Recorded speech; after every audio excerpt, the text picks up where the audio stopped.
Oh, oh, oh, oh. Wow, je suis trop chaud. Frère, je me tape des édits là. Des 90 plutôt, ce serait bien. Zombie Apocalypse.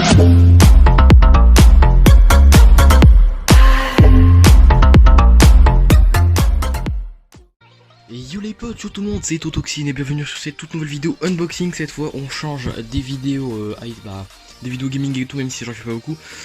Bienvenue sur cette nouvelle vidéo où je vais unboxer mon tout nouveau clavier, le clavier K95 RGB Platinum de chez Corsair, un clavier mécanique avec des switches marrons, donc des switches Cherry MX Brown. Donc c'est la première fois que je vais tester ça, donc voici mon tout nouveau clavier. Je vous l'ai dit dans la précédente vidéo, pourquoi je change de clavier, c'est simplement parce que mon clavier The G-Lab bug, donc je dois changer.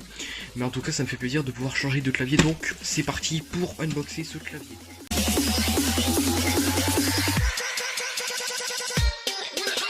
C'est un peu ma technique. Donc, alors au niveau de la boîte, franchement c'est toujours aussi bien présenté que les autres boîtes des claviers Corsair et des périphériques Corsair tout simplement. Ouais, là on a les indications. Là on a la présentation globale du clavier, ouais, pas mal. Aussi je précise que on peut modifier, on peut un peu le personnaliser grâce au logiciel Corsair et ça franchement c'est super. Donc on va l'ouvrir. Hop. Comme ça. C'est bien ce que je dis, c'est bien ce que je me disais. Donc là les gars, on a un deuxième carton dans le carton. Donc si on regarde bien, on a le logo Corsair en plein milieu, c'est grave stylé. Franchement c'est grave stylé. Ok, donc on le surélève, franchement. Ah ouais, oh putain. Ah ouais, le clavier est très bien présenté, franchement il est... Putain, il est bien présenté hein, quand même. Bon. Donc, je vais essayer de le soulever. Oh, ça c'est pour le câble, normal. Donc le câble les gars, il y a deux sorties USB. Une pour alimenter le clavier et une pour alimenter la prise USB qui est sur le clavier, donc elle est là. Elle est pas forcément utile parce que moi je m'en servirai pas trop. Et donc le câble il est un peu gros, c'est un petit défaut du clavier les gars. Mais voilà. Putain, il pèse son poids quand même, hein. Il est assez lourd. Donc on présentera le clavier juste après.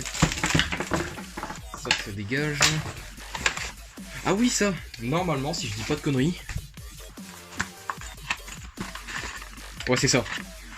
Donc ça les gars c'est tout simplement les touches un peu plus confortables qu'on peut mettre pour le gaming tout simplement. Parce que ça l'est pour le gaming. Je vais les déballer. Donc go les déballer.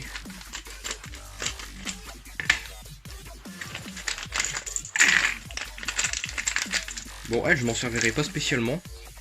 Mais je vais quand même là. Un petit tri. Hop. Voilà. Ça pour l'instant on en a plus besoin non plus.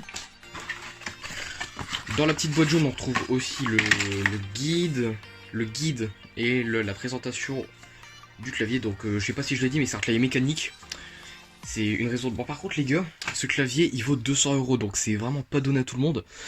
Mais pourquoi je l'ai pris? Parce qu'il était en promo à 150 au lieu de 200 et franchement je trouvais ça plutôt intéressant. Du coup je l'ai pris. Qu'est-ce qu'on retrouve d'autre dans cette boîte? On va regarder tout de suite. Bon, je vais un peu détriper le truc, mais voilà.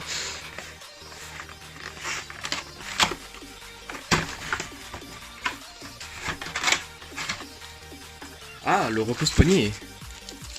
Donc voilà, le repose-poignet. Je sais qu'il y a deux phases. Il y a deux phases. J'ai regardé beaucoup de vidéos. Hein. Je me suis un petit peu renseigné quand même avant d'acheter le clavier. Ok, donc là j'ai tout unboxé. Donc le repose-poignet. Putain, il est tout lisse. Il est tout lisse, frère. Regardez un peu. Je vous montre de plus près, les gars. Oh putain, il est tout lisse. Donc il y a deux phases, ça je le sais. Il y a deux phases. Ok, donc il y a une phase un peu avec des... Comment on appelle ça? Des petits points. Et une autre avec des petits triangles. Donc une un peu plus confortable et une un peu moins confortable. Donc c'est normal. Donc pour le repose-poignet, il est pas magnétique comme sur mon Zoé Lab, non, il se fixe comme ça en gros, regardez comme ça. Je vous montrerai ça après. Bon, repose-poignet, on verra après. Bah, écoutez, je pense qu'en fait, c'est fait exprès que ça soit dans du plastique. Ouais, il est putain de confortable, hein. Donc le repose-poignet, c'est bon. Ensuite, les gars, on passe au clavier, c'est parti. Déjà, on va enlever ce qui tire le câble. On va enlever la petite... Oh putain, il est quand même assez long. Comme je vous l'ai dit, il est un peu gros, c'est le seul défaut, un des seuls défauts du clavier. Donc ça, je vais le mettre là-bas. Hop. Donc, le clavier, on va le déballer tout de suite. Oh là là.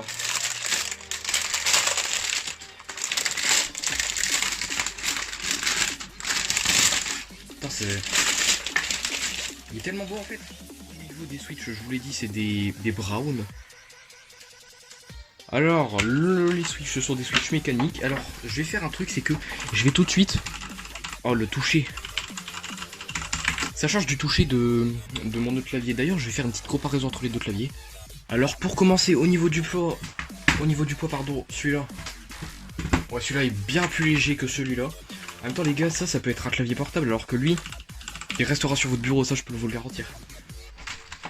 Ensuite au niveau du toucher, je vous fais un petit peu écouter. Pour le K95 de chez Corsair, ça fait ça.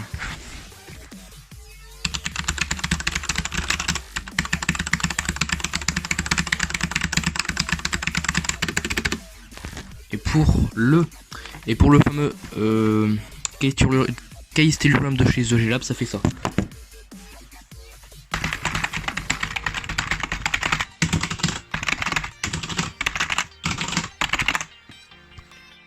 Pour continuer, je pourrais aussi dire que celui-là, il est mieux adhésif au bureau que lui, parce que lui, je le pousse un peu, c'est galère, alors que lui, il bouge pas, genre il dérape pas. En plus de son poids, il y a des anti-dérapants à l'arrière, je vais vous montrer ça tout de suite. Ah là, il y en a 4, Alors, à l'arrière du clavier, on a de quoi faire passer les câbles, sauf que ça aurait été bien de pouvoir faire passer les gros câbles, parce que les petits câbles ça passe, mais les gros câbles, les gars, ça passe pas trop. Au niveau de la molette, alors c'est à peu près pareil que sur celui là, sauf que là elle est en plastique un peu dégueulasse, et là les gars elle est en aluminium, et c'est beaucoup plus fluide, vous voyez. Alors on a carrément des touches multimédia intégrées au lieu qu'elles soient sur F9 et tout. Elles sont carrément ici, donc c'est beaucoup mieux, hein, c'est beaucoup mieux. Le bouton pour éteindre le son et le bouton pour le baisser et l'augmenter, c'est ce que je veux dire. Ensuite il y a des macros, bah oui, hein. Ce qu'il n'y avait pas sur le K70, c'était les macros, donc les voilà, vous voyez. Ça c'est les macros. Ensuite, au niveau des switches, je vous montre un peu que ce sont bien des Brown. Je vais vous montrer ça en ajoutant les touches qui sont un petit peu surélevées avec de la texture pour jouer, ça c'est un avantage en plus. Allez, donc regardez, le switch est Brown, vous pouvez le voir comme ça, le switch est Brown. Brown les gars, c'est un switch assez silencieux, il est tactile et silencieux. C'est un peu comme le Red, sauf que lui est un peu plus silencieux. Le Red c'est le touche pour le Red les gars, c'est la touche. Le Red les gars, c'est le switch pour le gaming. Et le bleu c'est le switch aussi pour le gaming, mais beaucoup plus bruyant. Un bruit un peu dégueulasse le bleu. Donc vous voyez les switches Brown. Donc ça c'est les switches Brown. Bon, pas trop de bruit, c'est un avantage. Après les gars, c'est un clavier mécanique, c'est bien que ça fasse un peu de bruit, mais voilà, pas trop. Allez, on va mettre les touches. C'est excellent. J'ai oublié de préciser qu'on pouvait le surélever à l'arrière. Donc vous voyez, il est un peu plus surélevé, c'est pour les secrétaires là. Voilà, on se déconne, c'est plus simple pour écrire des textes et tout, genre faire les descriptions et tout pour YouTube. Et j'aurais remarqué que vous allez me dire dans les commentaires là, ouais c'est bien un clavier, mais s'il est pas RGB c'est dégueulasse. Ok les gars, on passe au RGB. Mais juste avant ça, on va mettre le repose-poignet.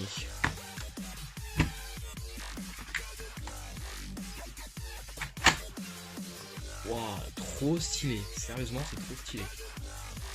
Vue globale sur le clavier, et on le met en RGB de suite.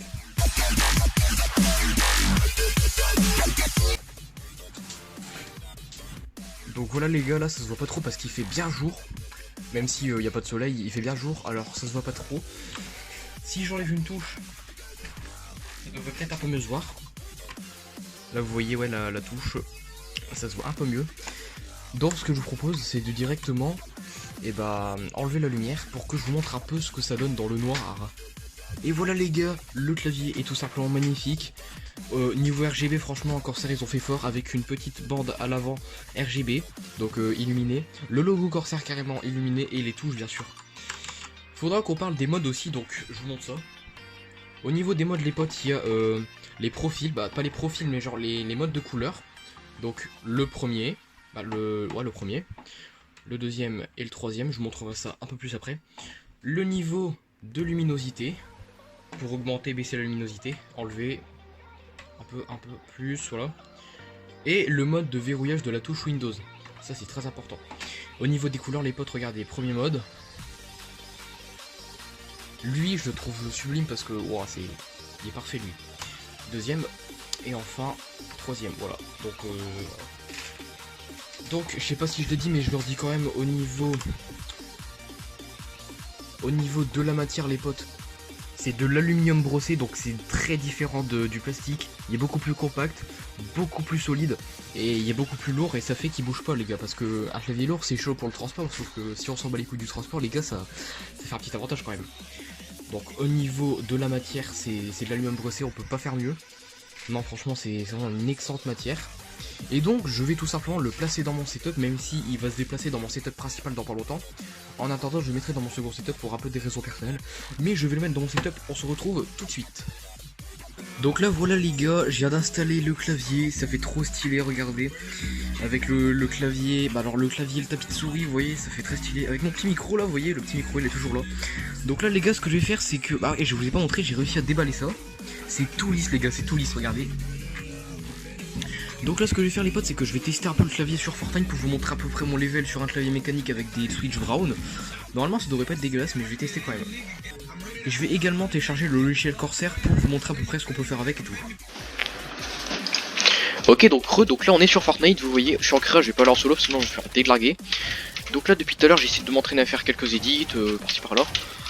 Alors au niveau du confort ça change vraiment parce que les touches mécaniques les gars c'est beaucoup plus confortable que les touches à membrane. Niveau bruyant, franchement c'est pas du tout bruyant, c'est très silencieux. Après je galère un petit peu à jouer mais ça c'est normal en fait. Je vais vous expliquer, en gros j'ai une souris qui est faite pour les droitiers gauchers, du coup c'est... Vu que c'est pas une souris pour les droitiers, c'est pas aussi confortable qu'une souris pour les droitiers, vous voyez ce que je veux dire. Du coup on reverra ça quand j'aurai ma souris mais normalement ça devrait aller. Mais sinon je joue quand même un petit peu mieux qu'avec le clavier en membrane, franchement voilà.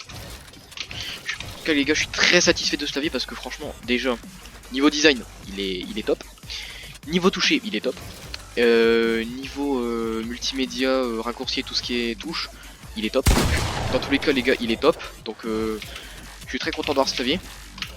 Alors du coup c'est mon clavier officiel, hein. Vous le verrez dans ma vidéo setup, vous verrez également ma future souris dans mes vidéos setup. Les vidéos unboxing vont un peu pleuvoir ces derniers moments si tout se passe bien, mais maximum à Noël j'aurai fini toutes mes vidéos unboxing, c'est à dire qu'il y aura une vidéo unboxing sur ma future souris, mon futur tapis de souris, mon nouveau porte-fenêtre aussi, des trucs comme ça vous voyez.